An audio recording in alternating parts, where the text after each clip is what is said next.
Good afternoon. This is Jennifer Chadukiewicz presenting a multimedia case study, Lessons Learned, Columbia's Final Mission. Of note here, all images contained in this presentation were used with the broad permission of the NASA image database off the NASA website. I wanted to take a quick moment and just humanize the team after spending a great deal of time reading outside materials, following kind of what had happened to the team after the Columbia examination committee was dissolved and they had their results. I'd wanted to see what happened to the members of the mission team as well as the families of the astronauts themselves. And I learned a lot about the astronauts of note. They were all really faithful people in their lives. Mission Specialist Clark was very emphatic about saying that she was a mother first, a physician second, flight surgeon, and then a mission specialist, and that was the order of the relationships that were of importance to her. Astronaut Ramon from Israel had the renowned distinction of being the first person to ever take a Torah into space, so something that he was very proud of. I found myself very moved by this case study and just wanted to take a moment to honor what special and devoted people they were.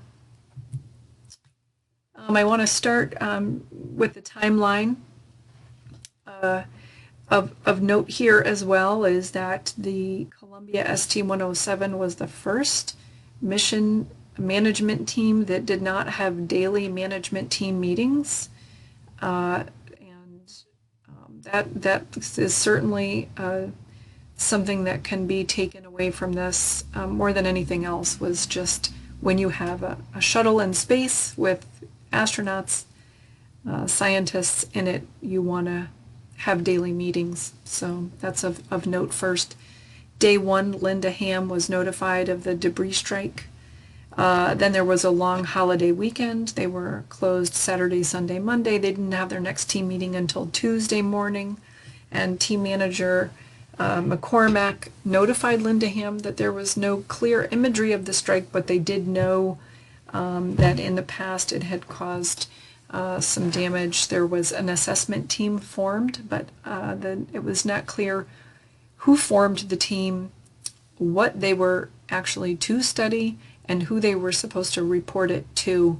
It was almost being as if some engineers and scientists were being placated.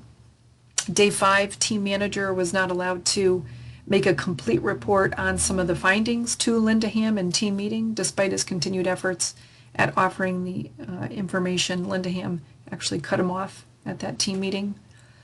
Day 6, an offer is made, and that's passive language, I know, but that's the language that NASA even uses, that an offer was made to use satellite imagery by the Department of Defense to investigate the condition of the shuttle. And Linda Ham, along with Ditmore, declined that offer. The team manager, at that point, McCormack, became complicit in this suspension of disbelief and offered that the damage could be assessed when the shuttle returned. And there was no more discussion of the damage by the foam tiles. And as we know, the team perished and the shuttle exploded on re-entry on day 17, February 1st, 2003. I wanted to focus on 4 management lessons that I felt clearly represented where the tragedy happened in communication and management, and they were the ones that I felt most comfortable and solid understanding of. The first one is Herbert Simon's theory about satisficing.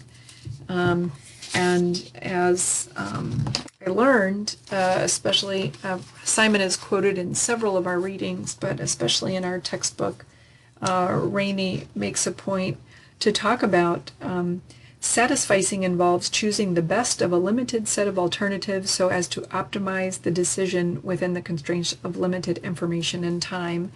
So we know that Linda Ham was under a time constraint because she was the flight director for the subsequent mission coming up in February. We know that she had a constrained resources. Her professional opinion was telling her that there was, in fact, she said it, there's nothing that can be done. She thought that she didn't have the resources to repair this shuttle.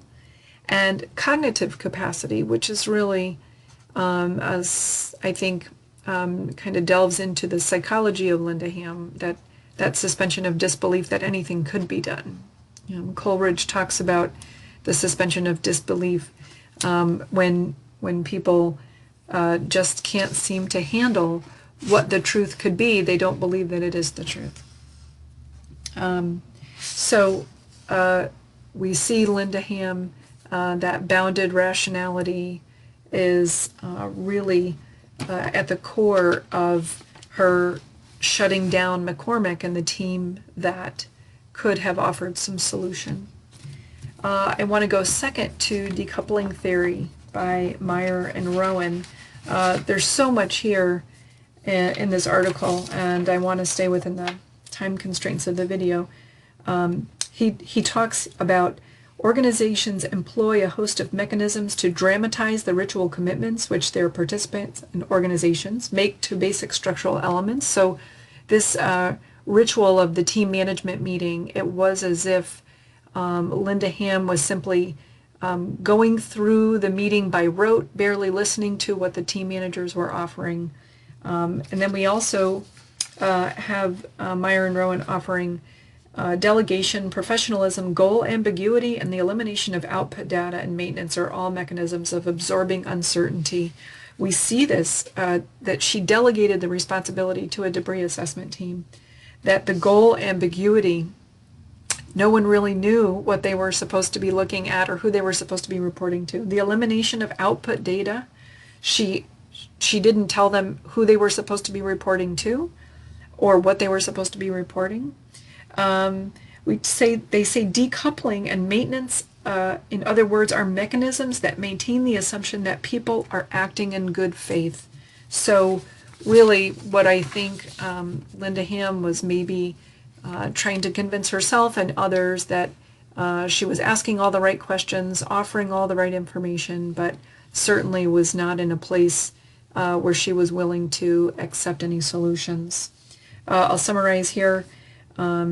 That thus decoupling enables organizations to maintain standardized, legitimating formal structures while their activities vary in response to the practical considerations. Great disappointment that that seems to have happened. And then while it's certainly not overlooked, significant is the applying of centralized response in a decentralized environment. At this point in NASA's history, the model, the team management model, is decentralized. Everybody has a voice. All of the teams stay in their lane. They're allowed to be the experts at what they do and bring issues, anomalies, problems, and the solution to the table. That didn't happen. It's so distinct when you listen to the transcript of the team meeting that Linda Ham simply just cuts off the McCormack, the team manager.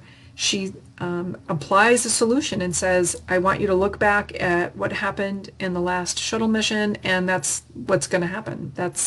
She offered the solution right there without even listening to what the problem could be. Then we talk about Merton's trained incapacity. Inappropriate response under a changed condition.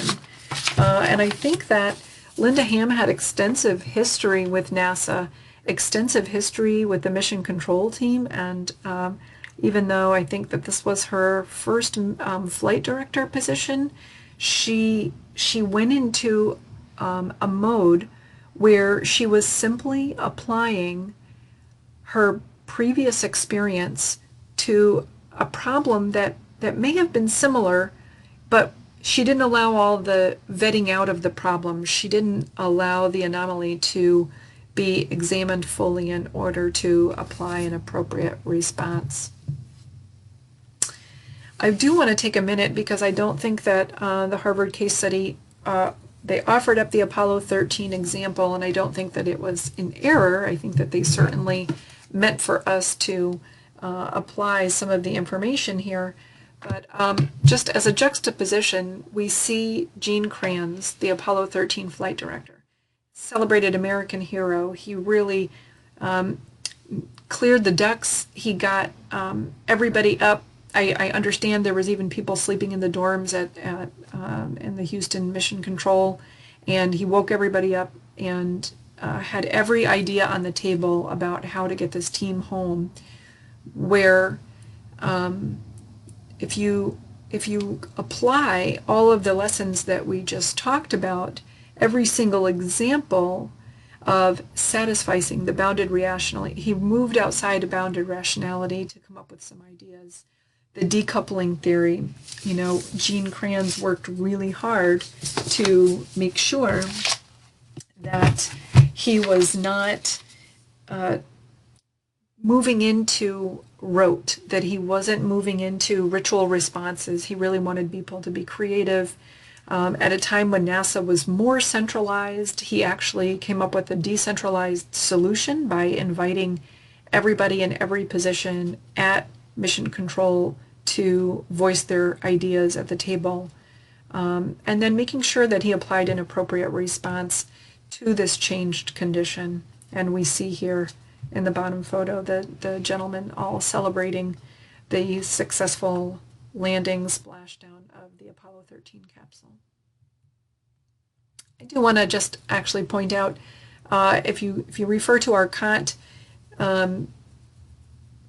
lecture this week talking about doing the right thing for the right reason, that really was Gene Kranz, as opposed to Linda Ham, who was probably had a little role clarity problems trying to separate her timeline from the next following shuttle mission and her current mission.